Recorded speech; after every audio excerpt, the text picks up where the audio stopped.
Jadi dalam 1 bulan tuh bisa nggak sih kamu konsisten untuk mengisi bercerita tentang rumah? Saya tuh justru ketika ada tema ini, saya langsung bikin outline ceritanya ya. 1-30 sudah saya tentuin nih. Nanti hari pertama nulis pagernya, terus apanya, kursinya. Keren, ilmiah. Gitu. Iya. Yang terjadi adalah ketika jadi naskahnya ditolak. Itu rumah. Ya, ini rumah-rumah yang dari foto yang dikasih oleh para penulis. Ada foto, ada ilustrasi. Ilustrasi. Iya, itu pagar yang nggak jadi-jadi. Oh. Oke. Iya. Asik. Jadi bisa langsung sambil baca sambil kita kayak masuk ke rumah itu gitu. Iya. Ketika treatment bedah naskah. Iya, sampai ada yang nangis. Sampai ada yang nangis. Jadi dia berusaha ngingat-ngingat momen-momen dia di rumah itu tuh untuk nulis ini nangis. Fix, saya nggak mau ikut.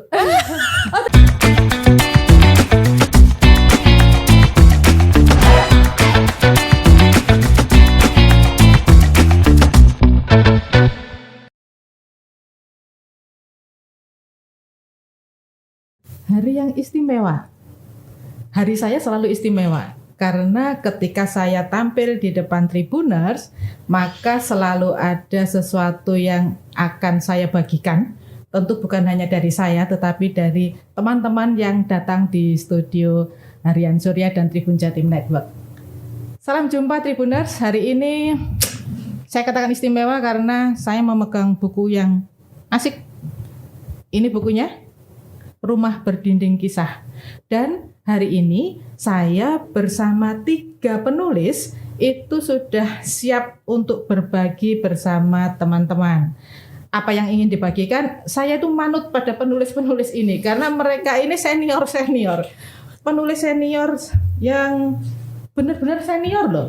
Karena mereka sudah menulis lebih dari 10 buku. Oh, hebat toh? Lebih dari 10 buku. Nanti kita akan berbincang dengan Mbak Didi Cahya, dengan Mbak Windy yang ada di sebelah saya, dan dengan Mbak Dewi Purbo. Saya potong aja namanya Dewi Purbo di depannya Mbak Windy. Nah, ini kami berempat ini sedang berbicara tentang cara menggali inspirasi. Tidak gampang sih, walaupun kata orang, nunggu inspirasi, aduh jangan ditunggu inspirasi itu, inspirasi harus digali. Karena kalau ditunggu sampai kapanpun dia tidak akan mampir. Karena itu kita akan berbincang dengan 3 penulis istimewa ini, bagaimana cara mereka menggali inspirasi dan itu bisa menjadi salah satu pembelajaran bagi kita, bagi saya terutama, supaya bisa menulis dengan lancar. Baik, terima kasih kedatangannya. Sebelah saya dulu ya, Mbak Windy. Kemudian di depan saya ada Mbak Didi. Ya, Mbak Didi Cahya deh namanya ya. Kemudian ada disebut kakak atau mbak ya? Saya kok kalau saya Dewi aja. Mbak Dewi Purbo, saya harus ada depannya ya. Saya panggil bunda nanti. Khawatir nanti. Baik, 3 penulis ini menjadi salah satu dari rombongan penulis. Berapa Mbak Windy? Penulis 23. Ada 23 penulis. Istimewa loh, 23 penulis. Kemudian menulis bareng. Jangan salah. Kalau bersama gerombolan penulis bernama Perlima, gerombolan ini ya, bernama Perlima ini. Mereka tidak sekadar menyerahkan tulisan dan dibuat. Enggak, ada proses panjang biar mereka nanti yang bercerita. Baik, 23 penulis dan ini 3 di antaranya. Saya ingin bertanya lebih dulu kepada Cap Cip Cup yang paling muda, Mbak Didi Cahya.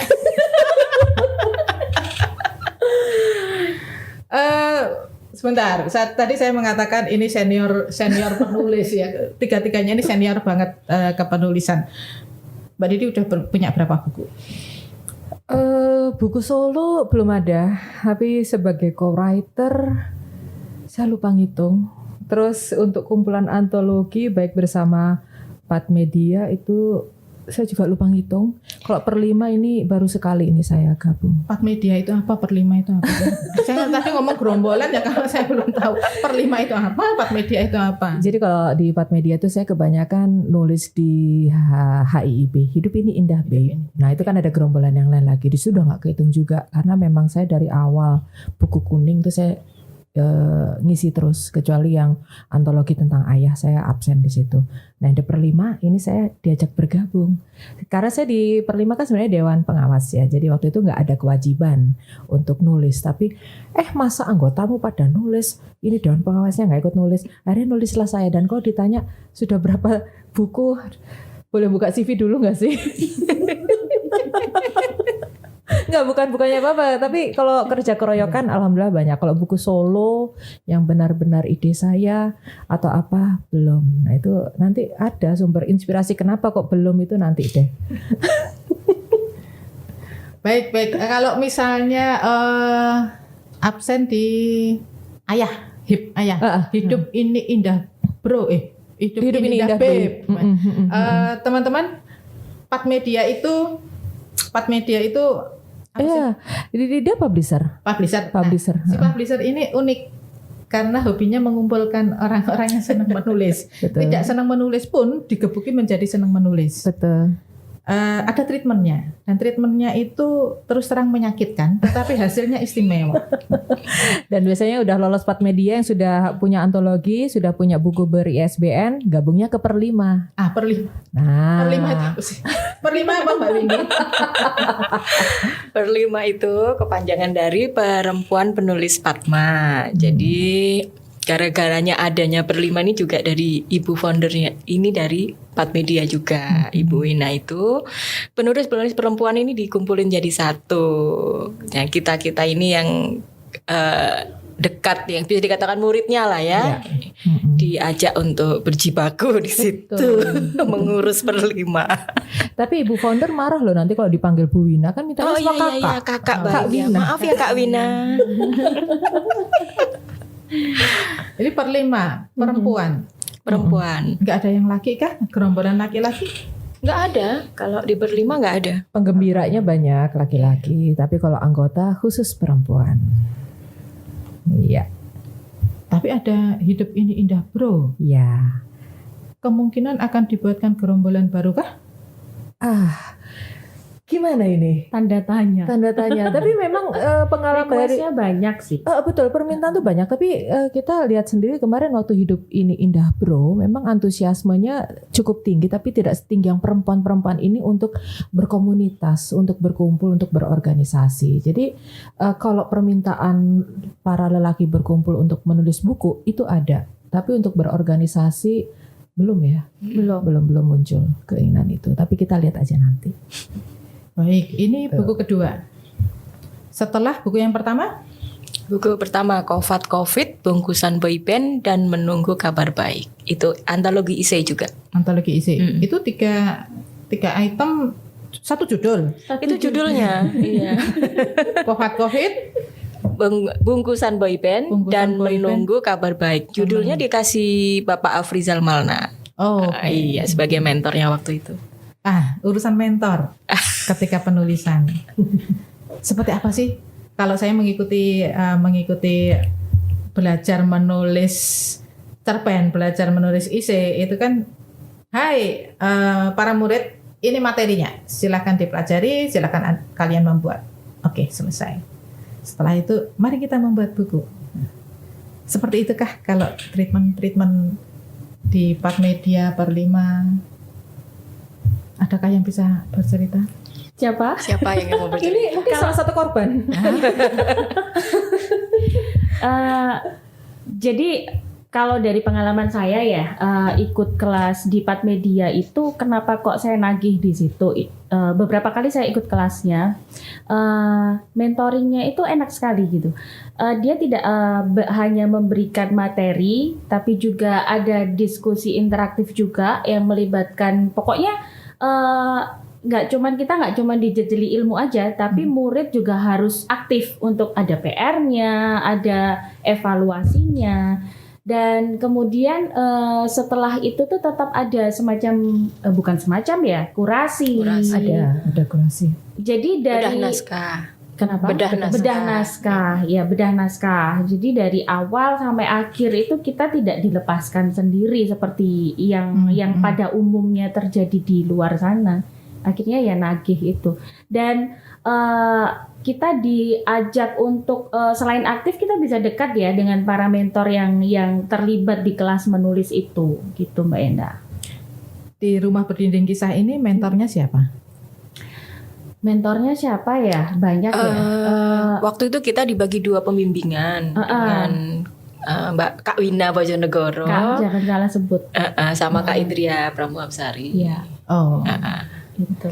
Jadi awalnya kan dari jurnal September ya. Jurnal September. Jadi Kak Wina itu kayak bikin kegiatan gitu. Ayo semuanya ikut jurnal September. Setiap hari harus posting di Facebook. Kemudian nanti siapa-siapa yang tulisan di Facebook itu lengkap dari awal sampai akhir September itu lengkap, dikurasi dan nanti akan dikumpulkan untuk dijadikan buku. Dan kemudian setelah itu dibagi 2 kelompok, yaitu salah satunya ikut salah satu kelompok Kak Ina, satunya lagi Kak Indria. Oh. Gitu Kak. Ini termasuk yang unik Mbak Endah karena biasanya kalau kita itu kan kurasi melalui mereka mengumpulkan naskah, kurator bekerja, Ya. gitu kan. Ini enggak. Jadi memang seleksi awalnya tuh kamu niat nggak sih nulis? Jadi dalam 1 bulan tuh bisa nggak sih kamu konsisten untuk mengisi bercerita tentang rumah, entah nanti tentang kursi di rumah itu, entah tentang apa, pokoknya tentang rumah selama 1 bulan. Nah mereka yang berhasil menempuh dari awal sampai akhir September, itulah yang lolos untuk yuk gabung di buku ini. Itu beda sama yang kurasi-kurasi sebelumnya. Ya. Jadi ini lebih kepada kurasi mental ya. Ini seleksinya aneh gitu ya. Tapi selain itu juga dilihat dari tema yang Betul. mereka istilahnya Masuk apa enggak gitu ya. kepatuhan akan Iya. tema yang disediakan Konsisten itu. nggak dengan tema Konsisten rumah dengan itu, tema gitu. itu. Jadi 2 ya. Panjang-panjangan nafas selama September begitu. Iya. Betul. Tapi memang nggak mudah loh ya setiap hari menulis. Iya. Nggak betul. mudah. Yang Apalagi- biasa posting di Facebook aja nggak setiap hari juga posting gitu kan? Iya. Ini ya dikasih tema pula. Nah, itu. Dan nggak boleh lepas dari temanya. Betul, Kebanyakan jalan-jalan juga nggak masuk. betul. Dan nggak Tulisannya. boleh bolong. Itu buku ini hasilnya. Oh, tapi buku ini berarti salah satu dari sebulan September itu kemudian dipilih 1 kah? Atau setiap orang? Dijahit. Oh, Ya, jadi diambil benang merahnya dari 30 cerita itu. terus kerja lagi lah. Oh iya. Baiklah. Itu kan masih seleksi alam. Seleksi berlapis-lapis. Seleksinya berlapis-lapis buku ini. Oh, untunglah. Kenapa untunglah nggak ikut gitu. Ini tapi bagi saya itu tantangan lah ya. Ketika menulis di media sosial, menulis di media sosial aja perhitungannya panjang. Ini nanti diketawain orang, nanti dikomentari orang. Tetapi ketika sudah bisa menyelesaikan September neraka gitu ya. September Kawah Candra di Muko itu bisa selesai itu saja sudah hebat. Betul. Setiap Iya. hari begitu sudah hebat. Kemudian jahit lagi. Lah 2 orang itu ngapain? Mentornya itu. Habis jahit itu baru disetor ke 2 mentor ini, bedah naskah lah habis itu. Padahal ketika bedah Revisi naskah itu lagi. revisi dan kurasi itu kan tetap Iya. Tetap. Dan yang ngasih masukan kan bukan cuma 2 mentor itu, semua teman-teman ikut bergabung di Zoom ngasih masukan. Dan jangan salah, saya itu kan punya privilege. Saya juga gabung di September itu, tapi saya di situ keharusan karena saya bagian dari per-5 gitu ya. Itu saya masih harus bedah naskah loh. Naskah saya didedel-dedel loh masih. Nggak ada privilege bahwa nah, kamu ketua, kamu founder, kamu dewan pengawas, kamu ini lolos. Enggak. Tetap diadel-edel tulisannya. kalau 30 hari September itu 30 ya. 30 ya. Mm-mm. Selama 30 hari itu mencari inspirasi kan? ruwet. Ya walaupun di rumah itu ada kamar mandi, ada panci borot ya, tapi kan tetap 30 hari itu harus muncul inspirasi. Bagaimana memunculkan itu kalau setiap orang itu? Silakan siapa dulu? Kalau saya inspirasi itu suka datang kayak apa ya, kayak tikus tiba-tiba nongol, tahu-tahu pergi, gitu. Dikejar pergi gitu, dibiarin muncul sendiri gitu. Nah, tapi yang lebih banyak menginspirasi saya itu waktu saya duduk di depan rumah, duduk di bawah di batu di dekat rawa ngeliatin rumah. Pagernya kok nggak jadi-jadi ya, yang sebelumnya kena pandemi, terus tukangnya sakit, terus banyak hal yang akhirnya pagar itu selama 3 tahun nggak jadi-jadi, bahkan sampai sekarang. Cuman nongkrong, duduk di depan rumah, mandangi pagar, di depan rawa pula di atas batu, ya bengong begini. Nah dari situ muncul, terus mulai saya kejar dari situ, akhirnya flashback ke mimpi atau cita-cita saya tentang rumah sejak saya waktu SMA seperti apa sampai akhirnya sekarang seperti apa mau saya itu kayak berubah. Akhirnya jadilah cerita itu. Dari mimpi ya berarti ya? Dari mimpi. Bukan dari tikus tadi. Bukan. Jadi mimpinya yang kayak tikus muncul dikejar lari gitu. Itu sih. Oh, Mbak Windy. Nah ini Saya manggilnya kok Mbak ya Kak ya harusnya. Kak ya, baiklah. Saya tuh justru ketika ada tema ini, saya langsung bikin outline ceritanya ya. 1 sampai 30 udah saya tentuin nih. Nanti hari pertama nulis pagernya, terus apanya, kursinya. Keren, ilmiah. Gitu. Iya. Yang terjadi adalah ketika jadi naskahnya ditolak. Nulis lagi saya, dan kebetulan memang saya dari kecil tuh pindah-pindah rumah, Mbak Indah. Akhirnya ketika saya memutuskan kalau gitu rumah yang ini nggak bisa dipakai, saya pindah ke rumah yang satu yang memang barusan aja memang saya jual karena cerita yang panjang gitu ya. Akhirnya saya abadikan di sini, malah diterima sama kakak editor. Ini aja lucu katanya gitu. Oh baiklah, yang kemarin apa, bucin katanya. Tapi kalau sudah ada outline begitu, mungkin bagi sebagian orang itu akan memudahkan ya, karena sudah ada template-nya. Paling tidak itu sudah ada langkahnya lah. Tahu besok mau nulis apa gitu loh. Pernah enggak ketika outline-nya itu harus menulis tentang genting misalnya, genting. Ternyata nggak menarik ini. Oh iya banget. Kemudian berganti.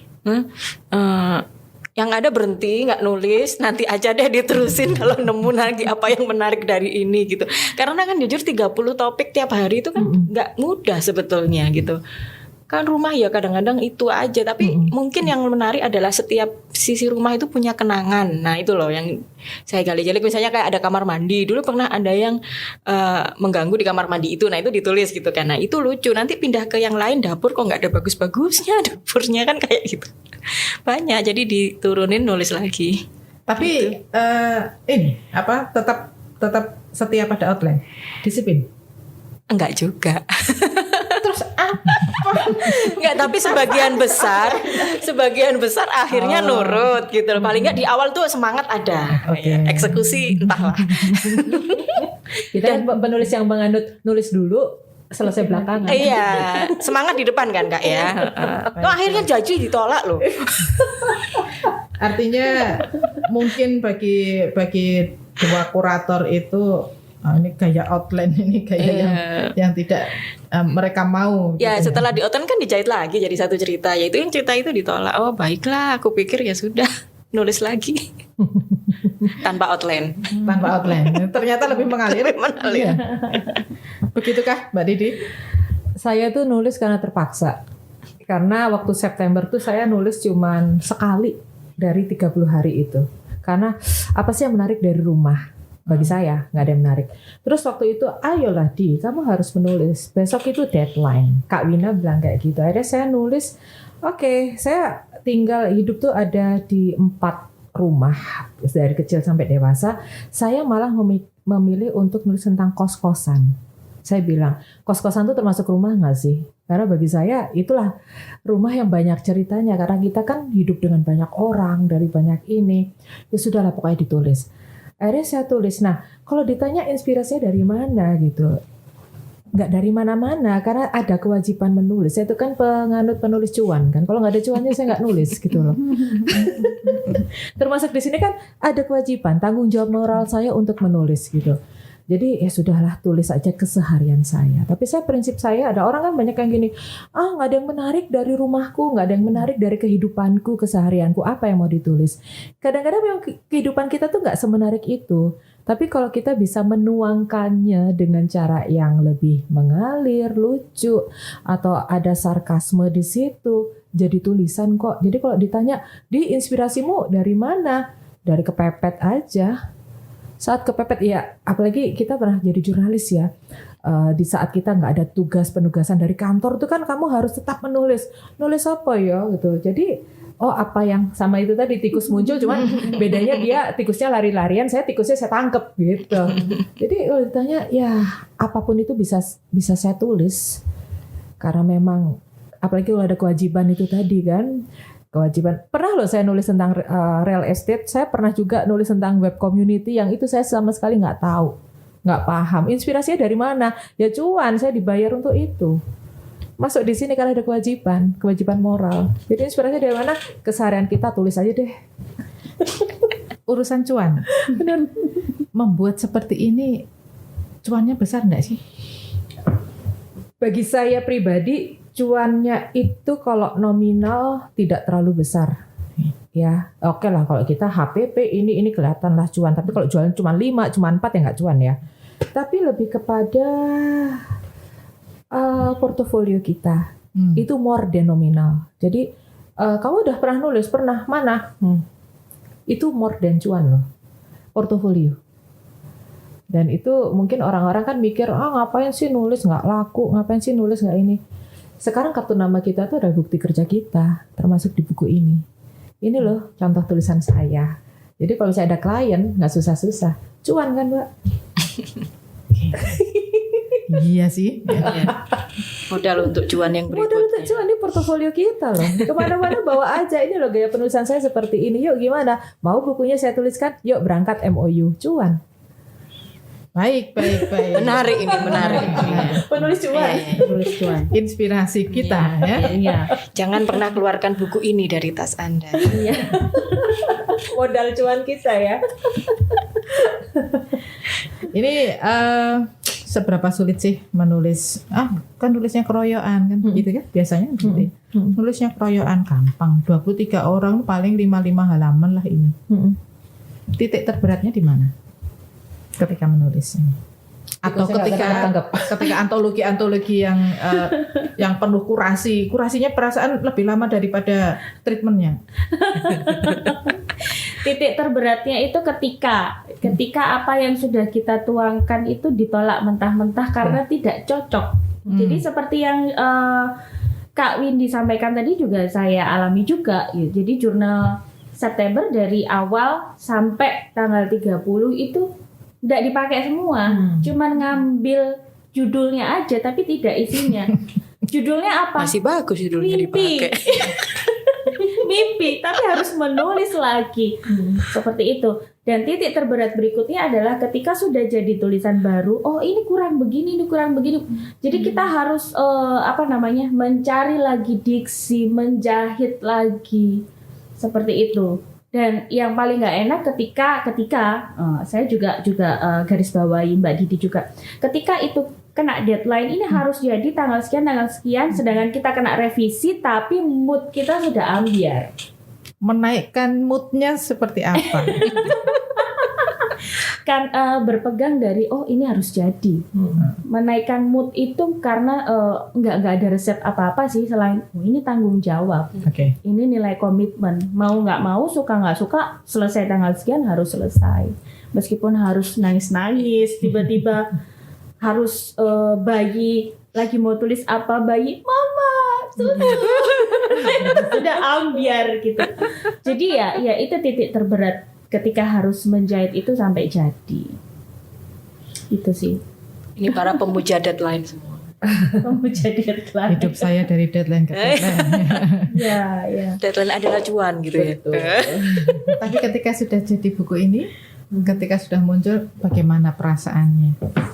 Perasaannya pasti seneng banget, happy bahwa buah pikiran saya itu sudah ada wujud nyatanya gitu. Bahkan saya paling suka ketika bukan karena buku saya dibeli orang, tapi ketika saya habis launching buku datang ke rumah misalnya, itu yang terima anak saya, si Barep gitu.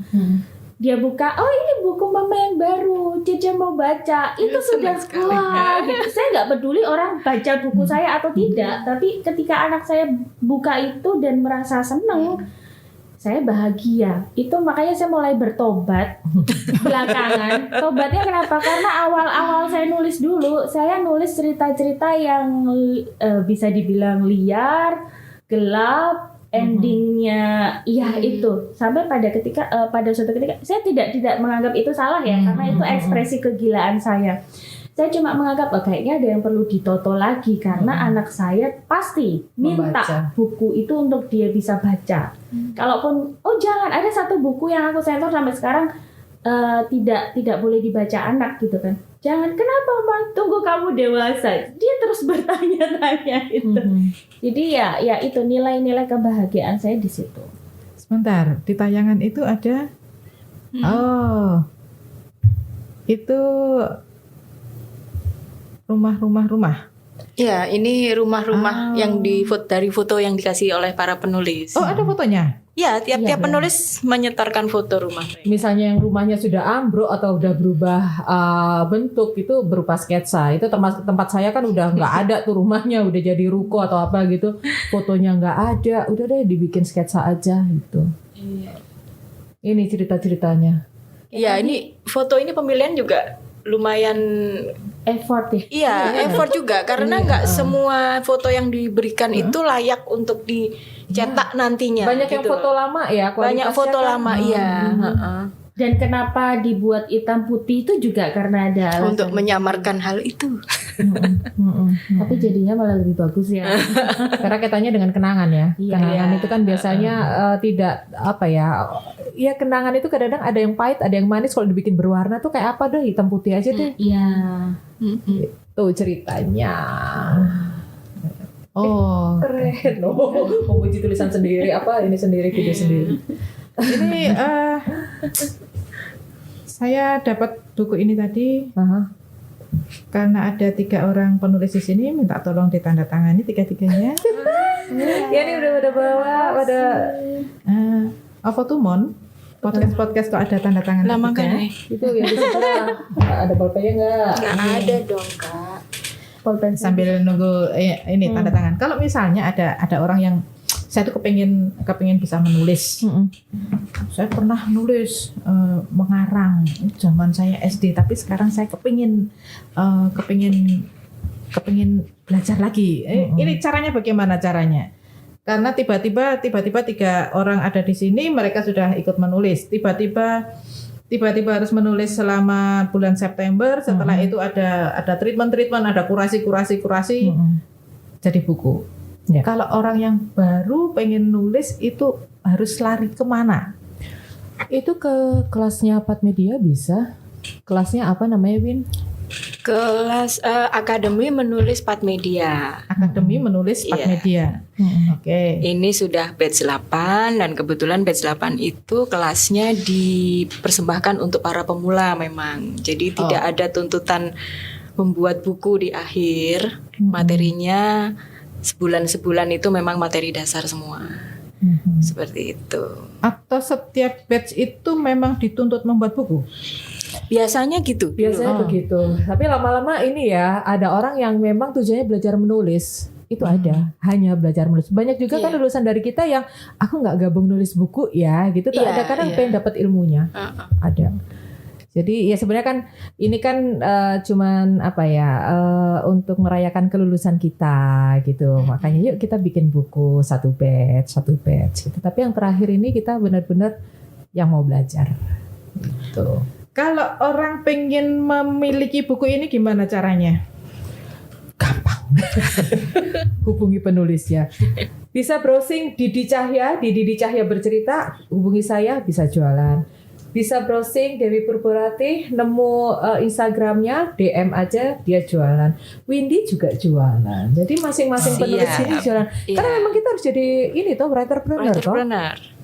Nah, Dasarnya itu ya. writerpreneur. Baik, nanti kalau tayang saya akan tuliskan di bawah ya. Silakan hubungi nomor-nomor di sana, silakan hubungi IG di sana untuk mendapatkan buku ini. Hai, mari. Kapan-kapan saya pengen belajar tentang ini kok. Berapa biaya pembuatan buku, kemudian supaya orang tahu juga. Permisi. Iya, monggo. Supaya orang tahu juga kalau buku keroyokan begini ini mahal tidak sih sebenarnya? Oh, bergantung juga. Terus pokoknya hitungannya banyak lah. Nah, hitung-hitungan perkara penerbitan buku ini sebaiknya kita adakan lah ya. Betul. Per 5 begitu bersama Pat Media. Iya, Begitu. karena sebenarnya siapapun bisa menulis dan menerbitkan buku, siapapun. Itulah, ya. Cuman tidak tahu harus kemana dan bagaimana. Bahkan katakanlah saya tidak kenal Pat Media, tidak kenal Per5, saya mau bikin buku sendiri, sebenarnya biayanya juga sebenarnya nggak terlalu yang besar daki-daki gitu. Tapi kalau kita rame-rame kayak gini kan bisa ditanggung bareng. Oke. Gitu, itu yang menyenangkan. Dan kita ya kalau sudah punya ISBN, sudah belajar nulis punya ISBN bisa gabung ke Per5, enak. Gitu. Bener. Berarti kalau saya mau gabung ke Per5, saya harus punya buku ber-ISBN dulu. Oh, sekarang apa? Harus Iya, masih sih. tapi Masih. gampang sih ya sebenarnya. lebih Yaitu gampang. gabung-gabung komunitas dan komunitas itu membuat buku dan buku itu ber-ISBN, otomatis kan punya karya ber-ISBN. Atau kalau enggak ini yang sudah dimuat di media massa Media, nasional, Pokoknya Iya. sudah mainstream. pernah menulis Betul. begitu. Sudah Kalau menulis Mbak dan En. sudah publish. Oh, sudah enak sih, publish. publish tiap hari Iya, ya. Setiap hari, Mbak Bisa Ida. otomatis. Langsung ada yuk, jalan daftar. tol. Bisa Saya banget. sudah punya tanda tangan. Ada yang satu. Sudah punya Ya. tanda tangan. Ada foto, ada ilustrasi. Ilustrasi. Iya, itu pagar yang nggak jadi-jadi. Oh. Oke. Iya. Asik. Jadi bisa langsung sambil baca sambil kita kayak masuk ke rumah itu gitu. Iya, iya. Digiring ke situ pembacanya. Ini kisahnya tuh apa ya, heartfelt semua, jadi menyentuh gitu Mbak. Jadi masing-masing tuh ada yang pas bedah naskah aja sampai ada yang nangis waktu Ya. harus menceritakan kembali bagaimana dia menggali untuk menulis ini gitu. Iya, betul. Sampai kayak gitu. Oh, ini sesinya sesi curhat-curhat segala Yang mana? ketika treatment bedah naskah. Iya, sampai ada yang nangis, Iya. sampai ada yang Iya. nangis. Jadi dia berusaha ngingat-ngingat momen-momen dia di rumah itu tuh untuk nulis ini, nangis. Fix, saya nggak mau ikut. Waduh, salah. Waktu bedah naskah bagian saya pada ketawa ya. Saya nggak Iya, ngerti lucunya di mana orang ketawa gitu loh. Berarti berhasil toh. Lah wong iki lho isine wong gendeng mlebu omah Iya. kaya wong do guyu ngono iki lho. Itu bagus. Saya ngerasakno deg-degan ya. Bagus tulisannya Mbak Didi tuh Jadi bagus. ceritanya menarik. Ya itu tadi saya bilang sebenarnya ada bagian-bagian yang keseharian yang biasa, tapi teman-teman menulis sendiri dengan cara yang luar biasa, penuh perasaan. Jadi pembaca digiring untuk yuk ini lo rumahku monggo pinara. Baca buku ini rasanya seperti itu.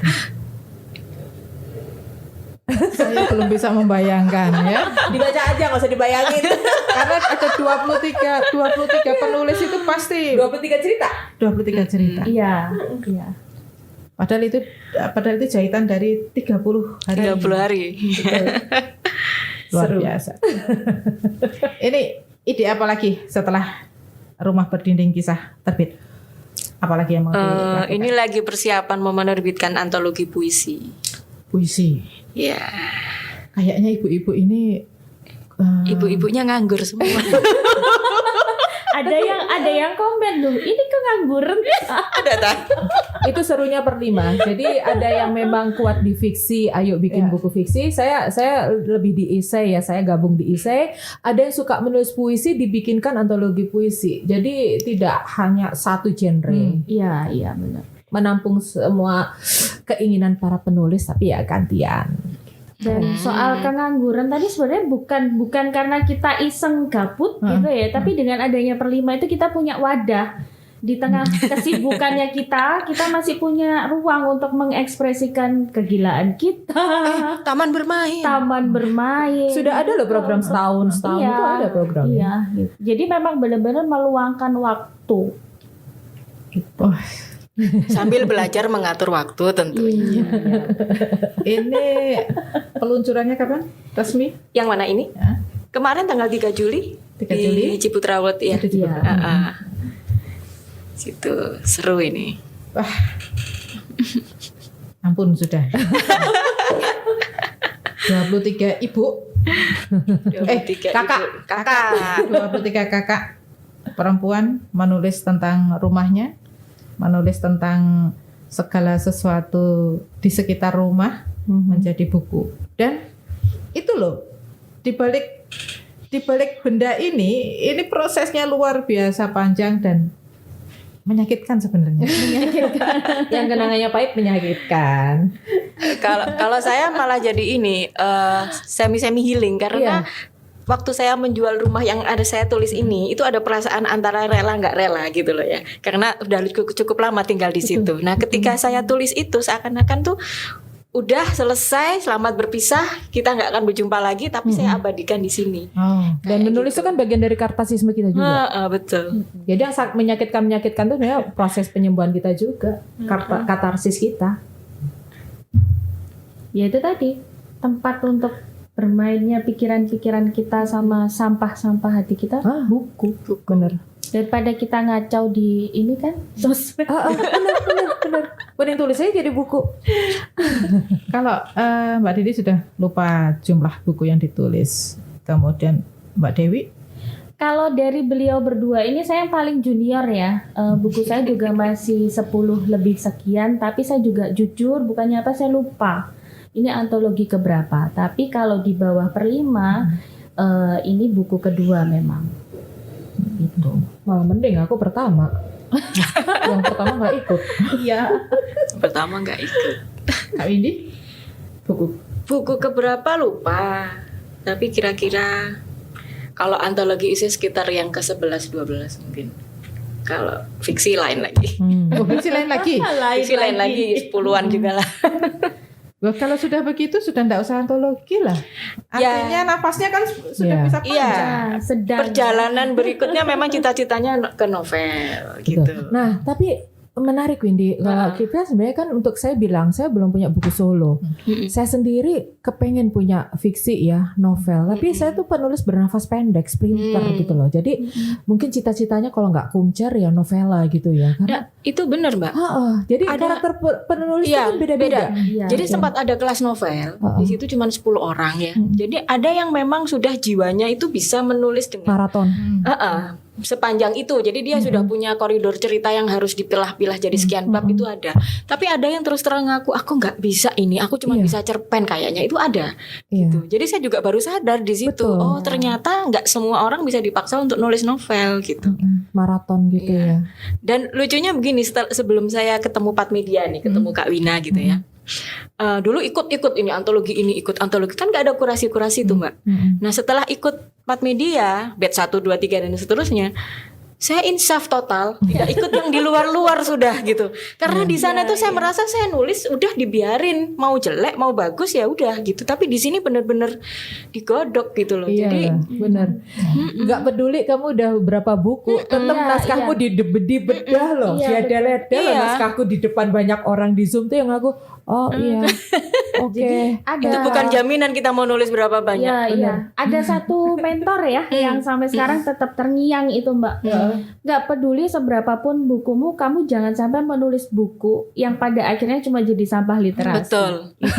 Makanya itu ketika ditanya ini buku keberapa, saya tidak bangga mengatakan ini buku yang ke-20 sekian, enggak. Karena yang dulu-dulu menurut saya nggak ada apa-apanya gitu. Tapi kan itu memang prosesnya. Iya. Akhirnya ketemunya di sini. Ketemunya di sini. Bener-bener digodok gitu yang lu nggak boleh sombong. Setor cerpen gitu ya ke Kak Wina. Kak baca cerpenku gimana? Aman itu kan tanda tanya besar biasa atau jelek atau apa? Udah nggak bisa sombong kita di sini. Bisa. Nggak sanggup.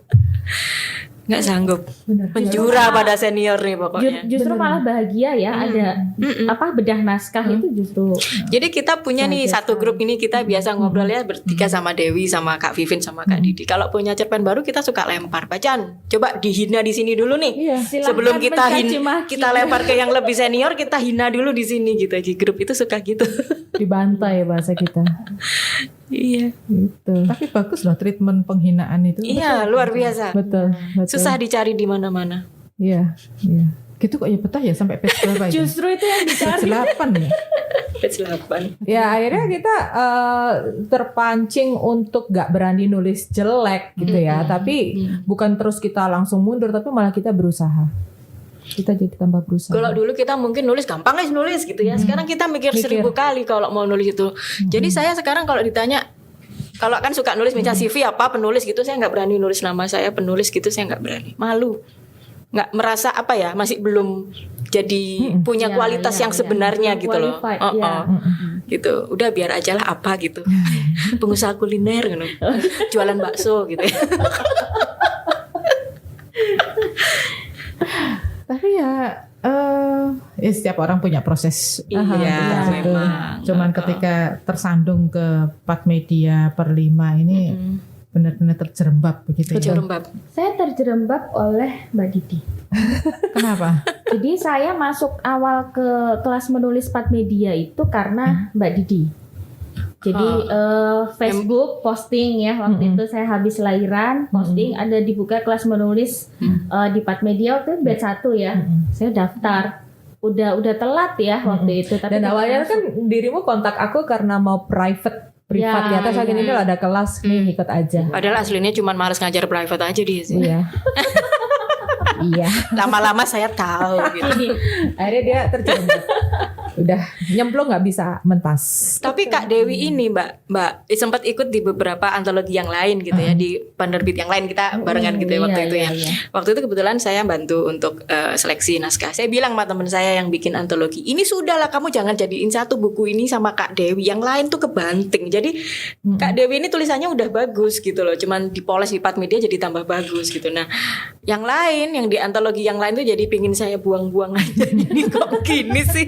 Ini di penerbit yang lain pengin saya ajak semua ayo masuk ke 4 media gitu. Belajar dengan benar. Ya, setiap penerbit punya gaya selingkuh sendiri, punya pasar sendiri. Iya. Di sana juga mereka juga berproses kok.